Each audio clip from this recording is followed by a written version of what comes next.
తెలంగాణలో పంచాయతీ, మండల, జిల్లా పరిషత్తులకు ఎన్నికలు ఫిబ్రవరిలోనే జరగనున్నాయా?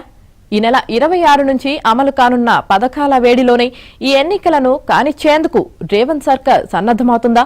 ప్రస్తుతం కాంగ్రెస్ వర్గాల్లో జోరుగా జరుగుతున్న చర్చ ఇది. స్థానిక సంస్థలకు ఎన్నికలు ఆలస్యమవుతుండటంతో ఆయా సంస్థలకు కేంద్రం నుంచి రావాల్సిన నిధులు పెండింగ్లో పడుతున్నాయి.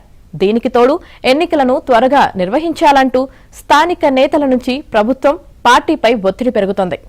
ఇటీవల గాంధీ భవన్లో జరిగిన టీపీసీసీ రాజకీయ వ్యవహారాల కమిటీ సమావేశంలో ఏఐసీసీ ప్రధాన కార్యదర్శి కేసీ వేణుగోపాల్ కూడా స్థానిక సంస్థలకు ఎన్నికలు త్వరగా జరపాలంటూ దిశానిర్దేశం చేశారు.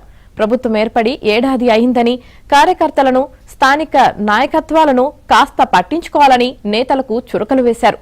దీంతో ఫిబ్రవరి 3, 4 వారాల్లో గ్రామ పంచాయతీలు, జిల్లా పరిషత్తులకు ఎన్నికలు నిర్వహించేందుకు రేవంత్ రెడ్డి ప్రభుత్వం సన్నద్దమవుతున్నట్లు గాంధీభవన్ వర్గాల్లో ప్రచారం జరుగుతోంది.